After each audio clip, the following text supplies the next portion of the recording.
What does that say? 11 and 7/8? Yep. 12 and a quarter. Damn it. Now what does it say? 12 and a quarter. Damn it. 11 and 7/8. God. 12 and an 8. Ugh. Now it's 12? It's skipping back and forth. Okay, wait, hold on. And now, in retrospect, I don't think it's 2 ounces. So I'm gonna measure it.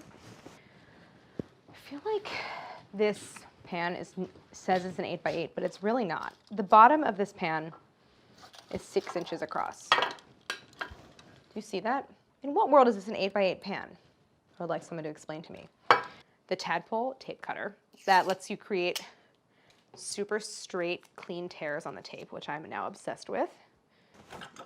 A 1/4 cup of water is 2 ounces, so let's try it. These are not the same, are they? This is definitely smaller. All right, so this is, I think, wow, damn it, I think it's only 1 ounce. I usually decant whatever pantry item or like liquid condiment into another container, either a squeeze bottle or a pint or a quart, and then I always label it. You guys didn't tell me that there was a big gap. You know what? I don't trust necessarily that these are, I just want to double check the size. 1.5 ounces, it's so annoying. What a pain. So then I have to do 1/3 of each.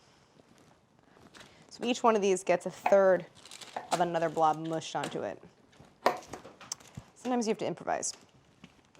I'm smushing 1/3 of a blob onto my existing blobs. Let's see. 2 on the nose. All right, that one's just gonna be 11 and 7/8. I'm giving up on that one. I love following a recipe. I'm like a stickler for getting every last bit of something out of a jar or container, and this is the thing that does it best. Pop. Pop. Oh, I think that's a piece of zest. All right, but I'm not gonna drive myself crazy.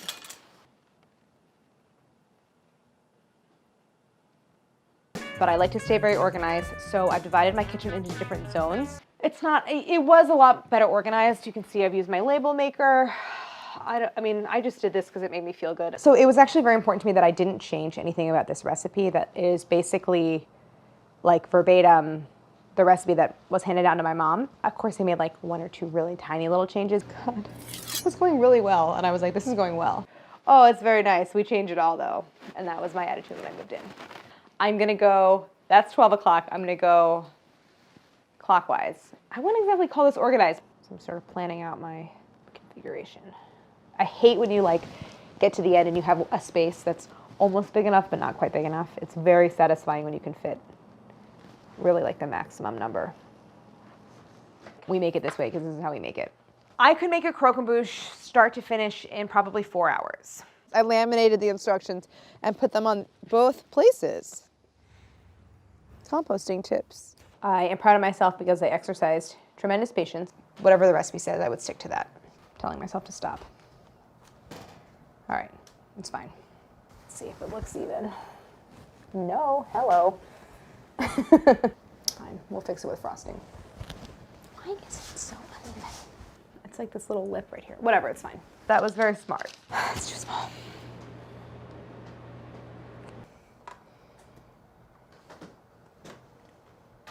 God, how off are my measurements? I'm only on, I have a lot less batter than I had.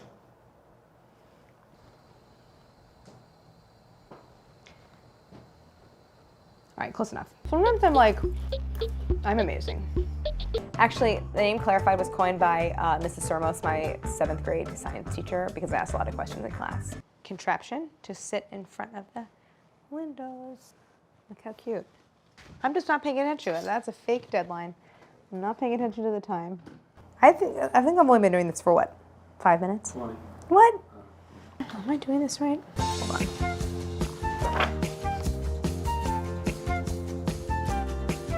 Yes. Okay. Door looks good. Thank you. Good archway.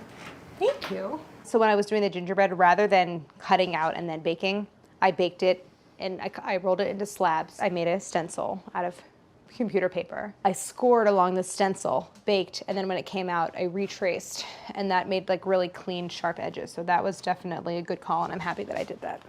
I'm really good at caulking. I was gonna say. I caulked our bathtub. So I'm gonna go with 1 ounce portions of dough. So 1 ounce is about 2 tablespoons. One thing I do is I kind of start to train the foil before I put it in the pie plate. So I'll like kind of mold it around the outside of the plate. So it's just in the shape that I want it. You don't have to do this. It's just sort of my very particular way of doing things. And we're just adding it slowly because this is just like what you do in custard making. You slowly add the hot dairy to the eggs so that they don't curdle. It's not so hot that you're going to cook the eggs, but this is the right way to incorporate it. All right, truthfully, I spent like 7 more hours decorating this last night. I want the full-time allotment. 2 hours, go. We had a little bit of a debate about what caramelized honey actually smells like, and it's going to depend on the honey that you're using. I decided that it smells like mushrooms. No one agreed. I think I'm right. I added these little beams over the windows. These are pretzel rods. A front walkway out of pastel sprinkles. I flooded the whole base to add a better snow effect with the coconut on top. Oh, I added the icicles. And then I did a lot of work on the sides of the house. So I added this cereal border right here, plus this little decorative touch here on the top of the roof. I added another row of shingles on the top so that it comes to more of a point. I also am really proud of this. I added a whole star anise inside the like porthole window. This is a marzipan wreath with a little candy there. Along the back, I have more icicles. I have a little pretzel wood pile. It's my favorite feature. Thanks. I want it to.